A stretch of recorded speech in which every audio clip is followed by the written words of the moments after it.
Assalamu alaikum, dear students. I am your teacher Ghulam Sarwar. The subject which is assigned to me is industrial relations. In the first lecture, we have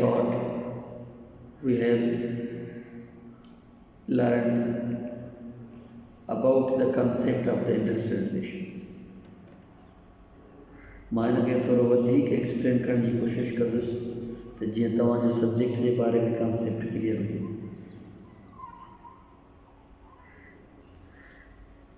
industrial relation जो मतिलबु आहे relation between the unions, between the employees to employ, workmens to the employer, workmen to workmen. जे मां सोलह लफ़्ज़नि में चवां त ही मालिकनि इंडस्ट्री फैक्ट्री जे मालिकनि ऐं उन मज़दूरनि ऐं उन स्टाफ जे विच में रिलेशन जो कानून आहे। हीउ पूरो कानून प्रोसीजरल कानून आहे जेको इंटरकनेक्टेड आहे ॿियनि कानूननि सां गॾु। 2013 सिंध इंडस्ट्रियल रिलेशन एक्ट 2013 ठाहियो वियो त जीअं यूनियंस, वर्क्समैन, एम्प्लॉइज़ ऐं जेके बि कमु कंदड़ माण्हू लेबर में इंक्लूड थियनि था उन्हनि जे राइट्स जी प्रोटेक्ट कई वञे। उन्हनि खे कॉन्स्टिट्यूशन मुताबिक़ जेके राइट मिलियल आहिनि उन्हनि खे ओबलाइज करण जी प्रोसीजर ॾिनो वञे, उन्हनि खे इंजॉय करण जो हक़ु ॾिनो वञे, जंहिंमें सूबाई लेवल ते जेके बि इदारा कमु कनि था, जेके बि इंडस्ट्रियूं कमु कनि थियूं, चाहे उहो पब्लिक हुजे या प्राइवेट हुजे, उन्हनि ते ही कानून लागू थिए थो। सभिनी लाइ कानून में हिकु जहिड़ाई आहे। जॾहिं असां इंडस्ट्रियल रिलेशन एक्ट 2012 जी ॻाल्हि कंदासीं तो प्योर फेडरेशन एक्ट आहे, फेडरल एक्ट आहे, जंहिंखे असां ट्रांस प्रोविंशियल एक्ट बि चई सघूं था। उनजो लागू चइनी सूबनि में थी सघे थो ऐं उहो कॾहिं ज़रूरत पवंदी आहे उनखे सिखी सघंदासीं। हिते खोड़ सारी यूनियनियूं आहिनि, हिते खोड़ सारा एम्प्लॉइज़ आहिनि, हिते खोड़ सारा वर्क्समैन आहिनि जेके कमु कनि था। उन्हनि खे रेगुलेट करण लाइ, उन्हनि खे रजिस्टर्ड करण लाइ, उन्हनि खे उन्हनि जी फेडरेशन ठहण लाइ, उन्हनि जी कन्फेडरेशन ठहण लाइ, उनजे हर टाइप जे मसइले हल करण लाइ हे कानून ठाहे विया आहिनि।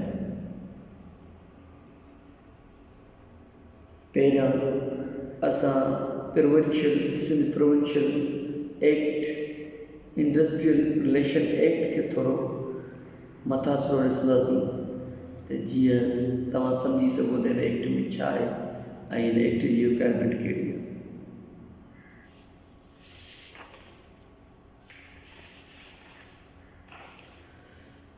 हिन एक्ट में ॿुधायो वञे थो त तव्हांजी ट्रेड यूनियन्स कीअं ठहंदियूं, तव्हांजी फेडरेशन कीअं ठहंदी, उन्हनि खे रजिस्टर्ड कीअं कई वेंदो। जेकॾहिं रजिस्ट्रार आहे त उनजी सिटिंग किथे थींदी, उन वटि पावर्स ऐं फंक्शन्स कहिड़ा आहिनि।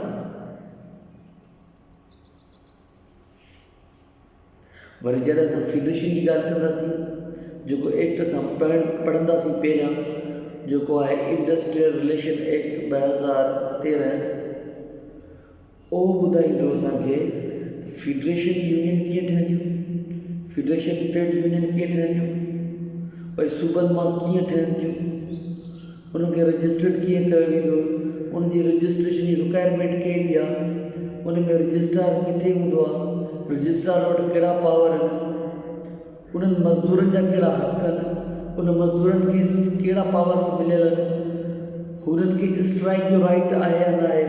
ये सभु शयूं जेके बि मैटर आहिनि related with labour with relation जेके अचनि थियूं इंडस्ट्रियल रिलेशन में वर्क्स में एम्प्लॉय जे, उन्हनि ते इहो कानून ठहियल आहे। ऐं जेको टियों कानून आहे जंहिंखे सॼो वञे थो terms of employment ordinance 2015।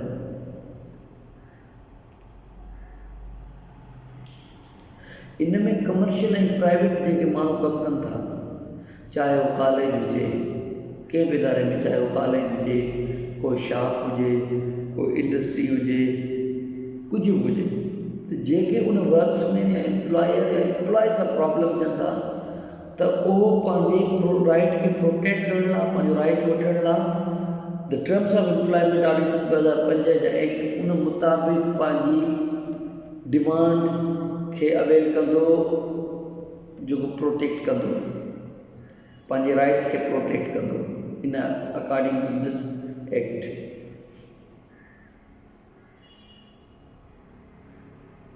Suppose मां लेक्चरर आहियां कायदे आज़म लॉ कॉलेज नवाबशाह में, त इहो साबित कीअं थिए त मां हिते हिकु प्राइवेट कॉलेज में कमु थो कयां, लॉ मुंहिंजो एग्रीमेंट आहे न आहे हिननि सां, इन एक्ट में इहो ॿुधाए थो वञे, हिन में एग्रीमेंट जे बारे में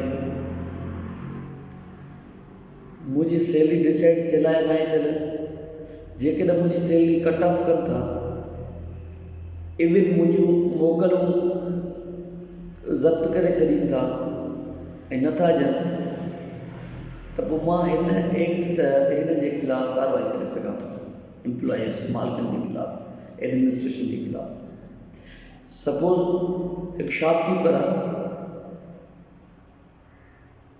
ओके, बॉय खे रखे थो, इंगेज करे थो, कंहिं छोकिरे खे कम लाइ रखे थो, हिकु ग़रीब मज़दूर खे रखे थो, त उन ग़रीब मज़दूर जी मज़दूरी खाई वञे थो, उन मज़दूर खे किक आउट करे छॾे थो, नोटिस जे बग़ैर, इंफॉर्मेशन जे बग़ैर, विदाउट डिटरमिन ऑफ हिज मिस्टेक कढी छॾे थो, त उहो छोकिरो पंहिंजी प्रोटेक्शन लाइ उहो लेबरर, उहो वर्कमैन केॾे वेंदो ऐं कहिड़े त कानून तहत उन्हनि खां पंहिंजो राइट अवेल करे सघे थो। उहो right terms of employment ordinance 2015 तहत करे सघे थो।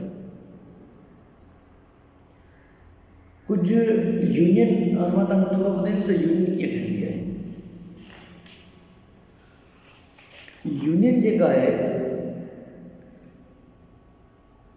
उहा वर्कमैन टू वर्कमैन बि ठही सघे थी,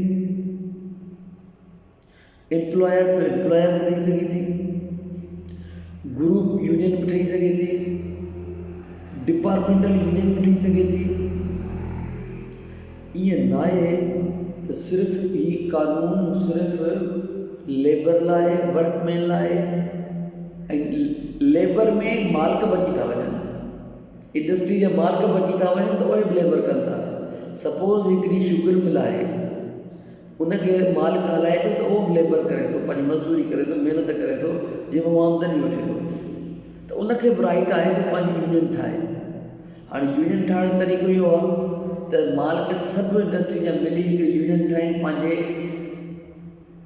राइट खे प्रोटेक्ट करण लाइ, गवर्नमेंट खां डिमांड करण लाइ।